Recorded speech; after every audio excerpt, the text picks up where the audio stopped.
Uma vida com propósitos, 23º dia. Como crescemos? Deus quer que cresçamos em tudo como Cristo. Efésios 4:15. O propósito disposto para nós não é que continuemos como crianças. Efésios 4:14. Deus quer que você cresça. O objetivo do Pai Celestial é que você amadureça e desenvolva as características de Jesus Cristo. Lamentavelmente, milhões de cristãos envelhecem, mas nunca crescem. Emperram numa perpétua infância espiritual, permanecendo de fraldas e sapatinhos de crochê.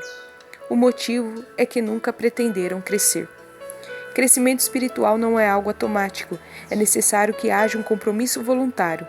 Você deve querer crescer, decidir crescer, fazer um esforço para crescer e persistir em crescer. O discipulado, o processo de se tornar semelhante a Cristo, sempre começa com uma decisão. Jesus nos chama e nós respondemos: venha, seja meu discípulo, Jesus lhe disse. Então Mateus levantou-se e o seguiu. Quando os primeiros discípulos escolheram seguir a Jesus, não compreendiam todas as implicações da decisão que haviam tomado.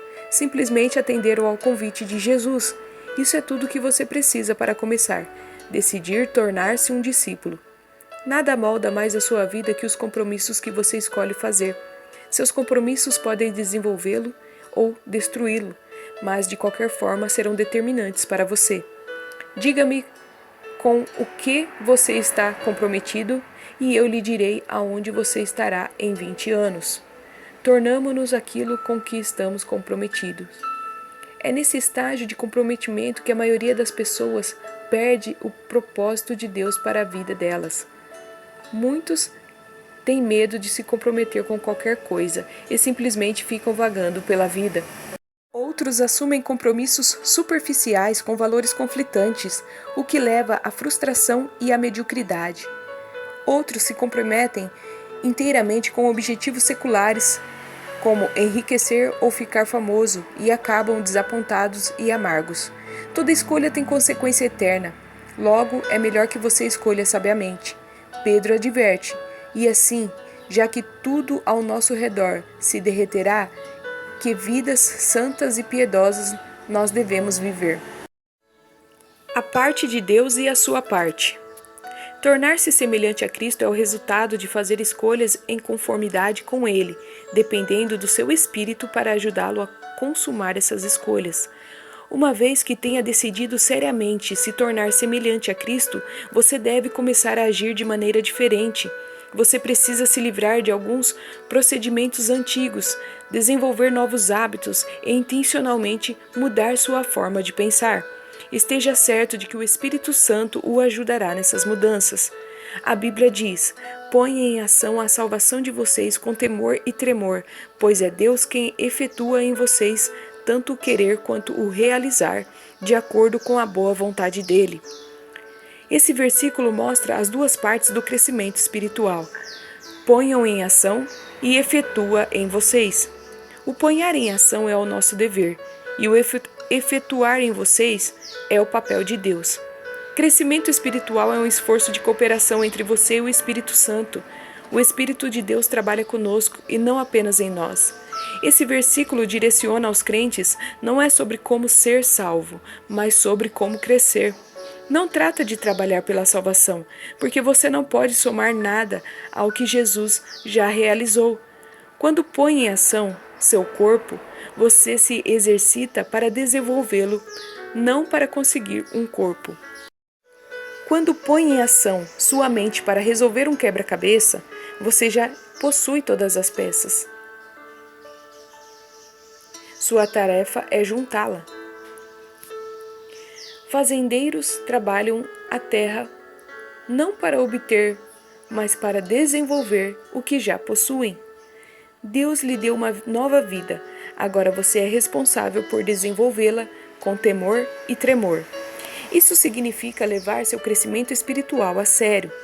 Quando as pessoas são desleixadas com seu crescimento espiritual, isso demonstra que não compreendem as implicações eternas, como vimos no capítulo 4 e 5. alterando seu piloto automático. Para mudar sua vida, você deve mudar sua forma de pensar. Por trás de tudo que você faz, há um pensamento. Todo comportamento é motivado por uma crença e toda ação é estimulada por uma atitude. Deus revelou isso milhares de anos antes de os psicólogos terem essa compreensão. Tenham cuidado com o que você pensa, pois a sua vida é dirigida pelos seus pensamentos. Imagine-se viajando em uma lancha, em um lago, com um piloto automático ajustado para o leste. Se você decidir dar a volta e rumar para o oeste, haverá duas formas possíveis de mudar a direção do barco.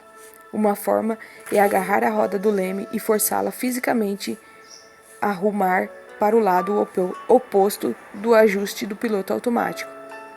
Com pura e simples força de vontade, você poderia vencer o piloto automático, mas sentiria constantemente uma resistência. Seus braços acabariam por se cansar do esforço. Você soltaria a roda do leme e a lancha instantaneamente voltaria a rumar para o leste da forma em que estava programado. É isso que acontece quando você tenta mudar sua vida com força de vontade. Você diz: vou me forçar para comer menos, fazer mais exercícios, deixar de me atrasar e de ser desorganizado. Sim, a força de vontade pode produzir mudanças em um curto prazo, mas cria uma pressão interna constante porque você não lidou com a causa básica. A mudança não é natural, então você acaba por desistir, sair da dieta, deixar de se exercitar. Você rapidamente retorna aos padrões anteriores. Há uma forma melhor e mais rápida. Altere o ajuste do piloto automático, sua forma de pensar. A Bíblia diz: deixem que Deus os transforme em nova pessoa, mudando a maneira de vocês pensarem. Seu primeiro passo em direção ao crescimento espiritual é começar a mudar a sua forma de pensar. Toda mudança deve sempre ocorrer primeiro em sua mente. Sua forma de pensar determina sua forma de sentir, e o que você sente influencia sua forma de agir.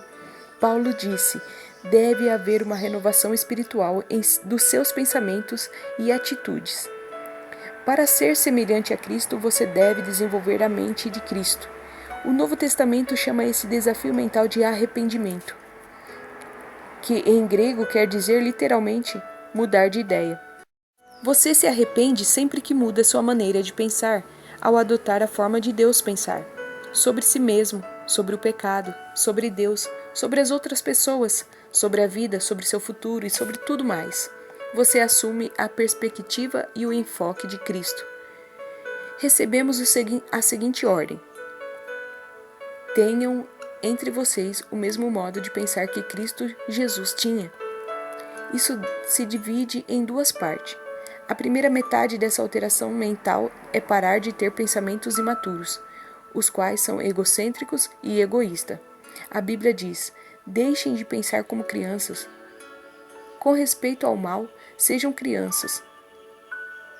Mas, quanto ao modo de pensar, sejam adultos. Os bebês são, por natureza, completamente egoístas.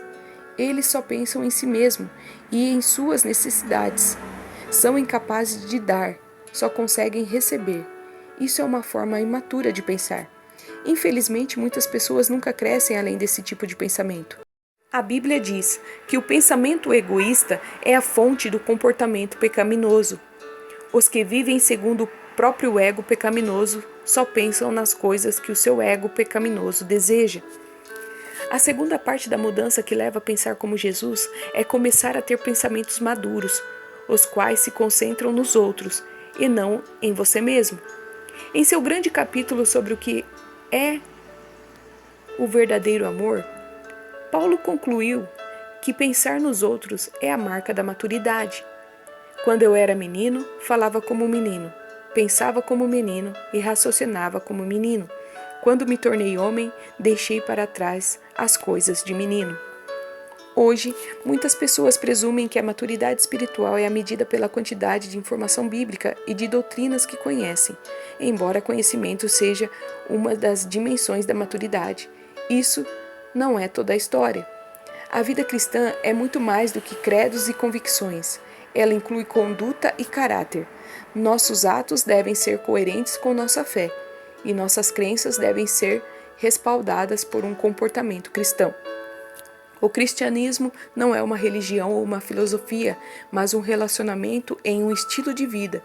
A essência desse estilo de vida, como Jesus disse, é pensar nos outros e não em nós mesmos. A Bíblia diz: devemos pensar no bem deles e tentar ajudá-los, fazendo coisas que agradam a eles. Nem mesmo Cristo tentou agradar a si mesmo. Pensar nos outros é o cerne de tornar semelhante a Cristo e a melhor evidência de crescimento espiritual. Esse tipo de pensamento não é natural, é contracultural, raro e árduo. Felizmente, temos ajuda. Deus nos deu o seu Espírito, por isso não pensamos da mesma forma que as pessoas deste mundo. Alguns capítulos adiante, veremos as ferramentas que o Espírito Santo usa para nos ajudar a crescer. Pensando sobre meu propósito, um tema para reflexão. Nunca é muito tarde para começar a crescer. Um versículo para memorizar. Não vivam como vivem as pessoas deste mundo, mas deixem que Deus o transforme por meio de uma completa mudança da mente de vocês. Assim vocês conhecerão a vontade de Deus, isto é, aquilo que é bom, perfeito e agradável a Ele. Romanos 12:2. Uma pergunta para meditar. Em que área preciso parar de pensar do meu jeito e começar a pensar do jeito de Deus?